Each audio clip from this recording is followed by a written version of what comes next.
I mean, they tried. It's just been nothing but A. Yeah, it's like I said, there's no ambiguity to this, Achilleos. They're just reading. They're just reading G2 so well. Tour de Force. Tour de Force at the ready, but Dread able to shut it down. Icy fighting one. There's the res to try to bring Xcrypt back in, but still, T1 bleeding out. Multiple players leave forward spot, but Rossi snappy with it, finds that headshot. As T1 look for an 11.5. Clear, deeper angles. So these close quarters angles, of course, it works into the Reyna as well. You know, the Sage works a treat here. Not sure if that was, if he was supposed to raise him up or not, but. Oh, Xcrypt does end up dying there as the fight comes through, but Jonah was already taken so very low. Hunter's Fury, Trent just fishing, trying to find anything that he can to stave them off, but nothing spotted. Have you ever played a fun game on Icebox? Probably not, because it's not a fun map. Particularly this A site, as G2 found out, because T1, and I'm not lying to you here, and I will prove it to you, they went A 12 times in a row and won 11-1 on their attack side. And if you don't believe me, let's go through it. Let's start here. We'll go through every round. About 15 seconds into every round, I'm going to just show you the map, right? So here's round 1. We're going A. Okay, round number 2. We're going A. How about round number 3? We're going A. Round 4. Oh, this time we got some deaths, but we're going A. 5th round. We're going A. Okay, halfway through the half now. Round 6. I mean, I'll just prove it to you. You know, I'm going through these rounds. You know, this isn't just the same round. We're going A. Okay, round 7. We got a harbor roll this time, but we're still going A. Round number 8. Slightly different this time. A bit further up, but we're going A. Round 9. A. Round 10, it's A. Round 11. Oh, almost everyone's dead, but everyone is dead on A. And at the start of the video, you saw the start of round 12, where they went A. Okay, so 12 A hits in a row. Let's break this thing down of what went so wrong for G2, and let's start with the very first pistol round. For sure, what you can expect out of T1, not only do you only have one look at this particular comp, but now it's going to be played potentially slightly differently. Yeah, Icebox, one of the maps where Reyna can absolutely thrive, but with Izu piloting it, I'm not exactly sure what to expect. I'm pretty sure this is his first Reyna performance ever, too. Double shock's going to be sent out. Blind disconnected here on Izu, but Carpe is able to collect 2. Rossi cutting down another 2 limbs there for him, but Carpe starts things off very nicely. So this one here for me has more going on than you might have thought. You might have just thought, oh, they won the fights there on A. It is what it is, right? But this is either a crazy anti-strat or a crazy cooked up idea from T1, and when you look at the details, you can see that, right? Because I mean, if we just take a look here, right, of when T1, okay, they walk all the way up, right? When they get to this position and start their exec, right? So the exec is starting now with that Reyna flash.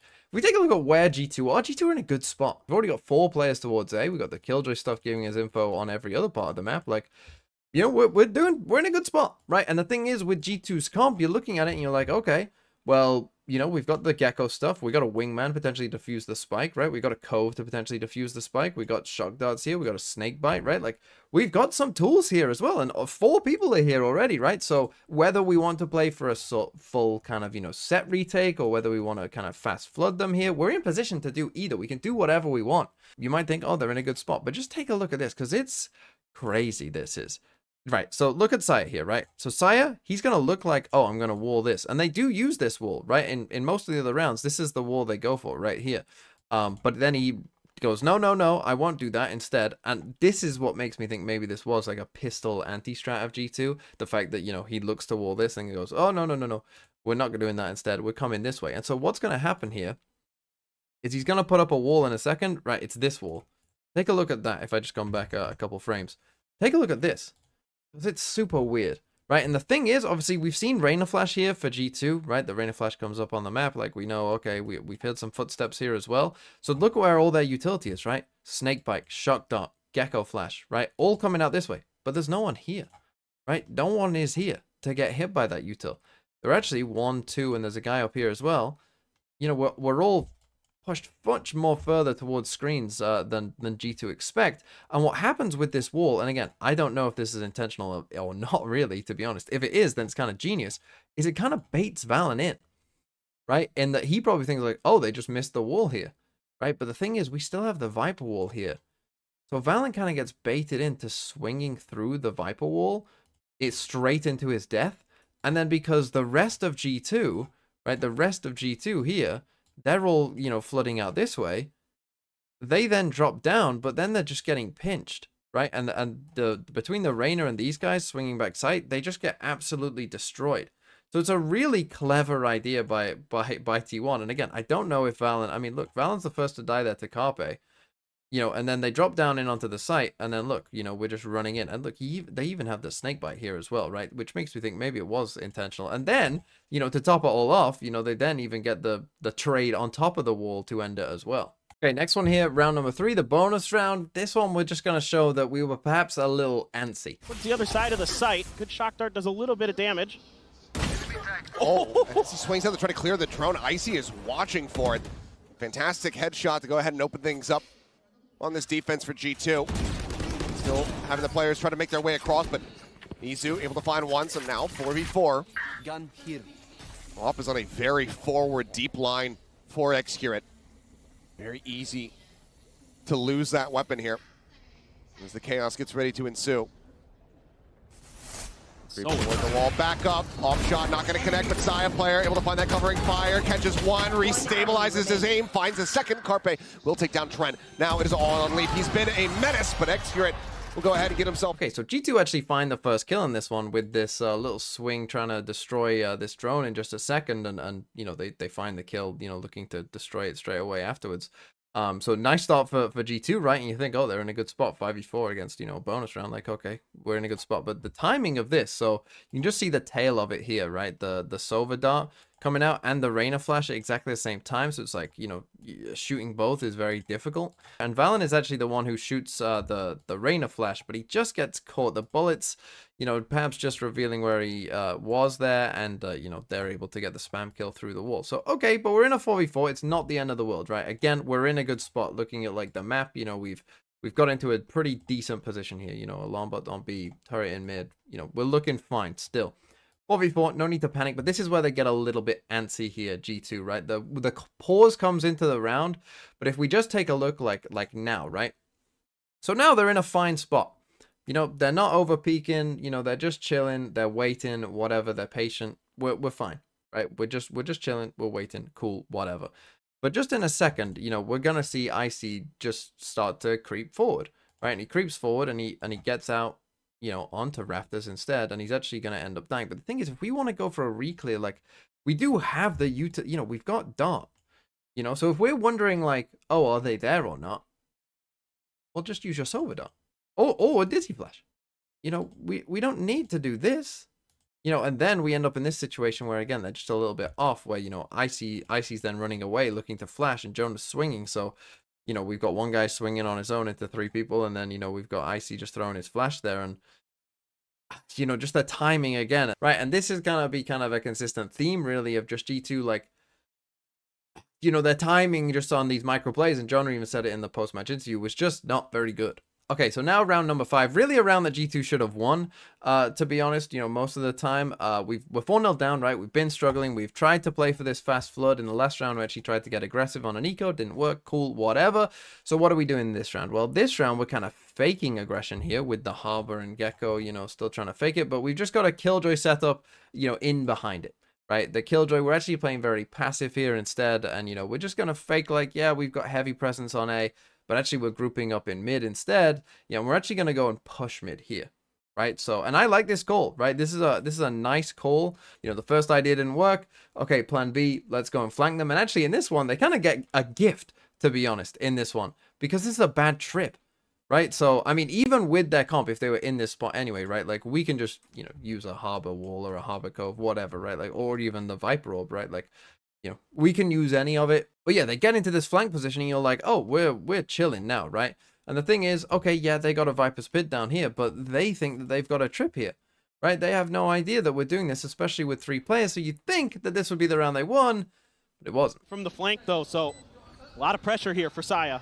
The trademark actually put in shallowly, so they're able to just push their way forward and not have to alert that at all. Saya, I don't think he's going to be ready for this at all. He's got a couple players just above him, but they're also not checking for him. Finds the one, but it's not going to be able to find a follow-up. Valen does strike him down.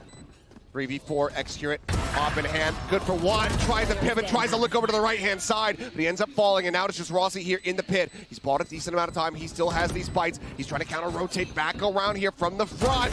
Finds the first, finds the second!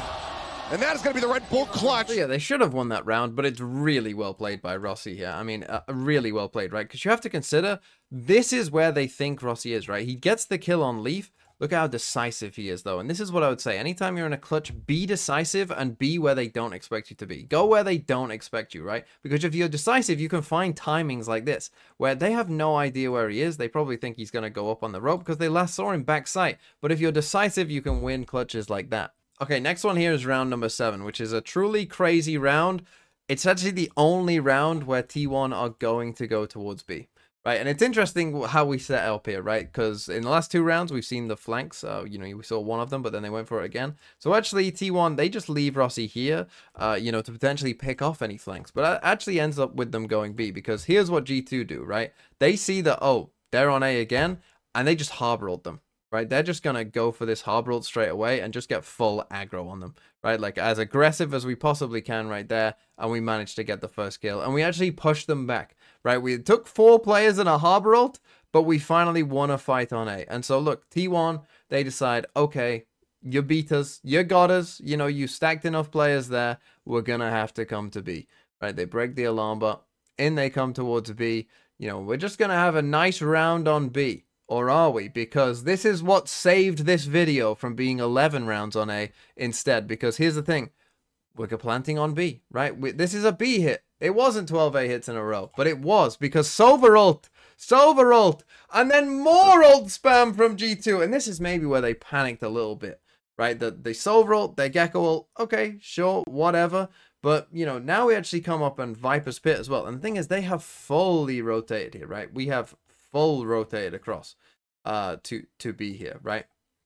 But the thing is, when we Viper's Pit this as well, we have literally shown that everyone is here. Like, there is a harbor wall here, harbor check, Viper's Pit here, check. We've seen Sova ult from back here, Sova check. We've seen Gekko ult from back here, Gekko check. And the thing is, the Killjoy, the alarm bot went off as well, right? So the Killjoy had to be within range of that alarm bot and was, you know, probably the one that was sitting here from the beginning, if that's the case. So 5 out of 5, we got him. Everyone's here. If you're keeping track on T1, you know, you've seen literally everyone. So they obviously stop sprinting back to A at this point, right? And when they sprint back to A, the thing is, they have a res, right? So what Leaf does here is he's going to put himself in this position, right? And this is really great. He's beat them here. He's beat them to A. There's only 30 seconds left. We know that they are coming A, and we know that, hey, if they're coming A, they're going to go for this res on the way across, right? So I've put myself in position to beat that. Right, so a really nice play by Leaf. The only problem he's going to run into is that this guy right here, Rossi, he's aware. He knows. He knows. But he's in such a deep position. He needs to come away with kills. He needs to be able to find the surprise if he wants that lockdown to find value. But now the swarm is coming through. There's the res, and that's the perfect timing for Rossi to come up over the top. Takes him out. Now that lockdown, not going to be seen. Shockdart's throwing the try and delay. Plant going to be coming through. Wingman gets the spot onto one. There, down below, and Carpe just plus forwards and kills off 2. Jonah now, the last one standing. Okay, but now let's take a look at the one round that G2 actually did manage to win. Just in case somebody had tried to push out early for G2, but still have that lockdown for Leaf. Let's see if that's part of what this timeout was about. I suspect it is. He's been sitting on it for a bit.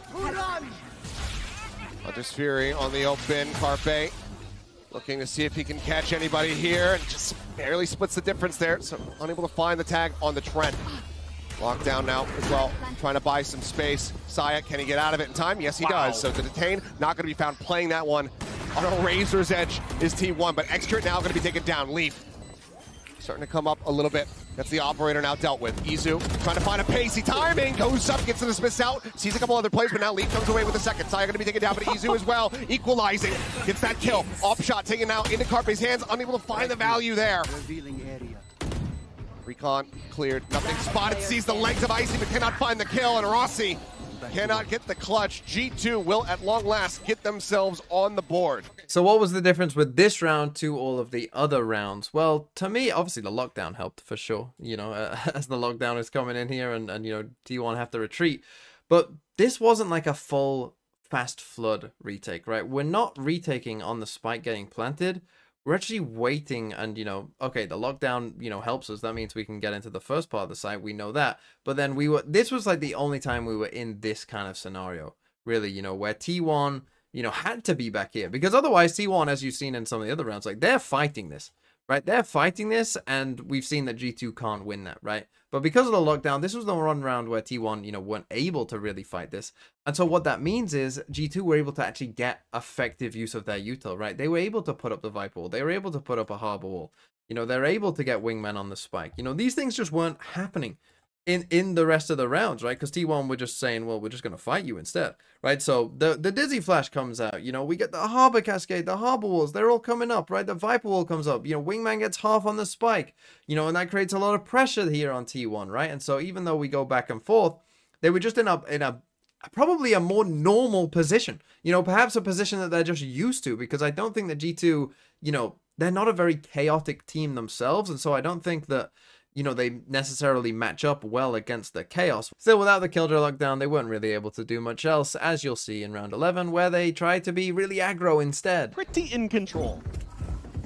Ahead. And you can see, the heavy stack just only leaving Jonah over towards B, because it has just been this A site over and over again. Extra with one, Rossi, Saya, one apiece as well, as the Thrash does get invested, but it's not going to be able to come up with any detains. Icy, he's been fairly clean with a Sheriff shot so far, but the first couple just not being given the space, he's not being given the timing to try to set up for them. He falls, and Rossi reads the lurk decently well, just can't quite connect the shots. Takes a bit of damage, but it's going to be Execute at the IGL, picking up 3. So T1, they're doing God's work. They're trying to last minute change Riot's mind. Hey guys, like, you can rotate Icebox instead of Split. Like, no one will miss this, right? No one will miss this.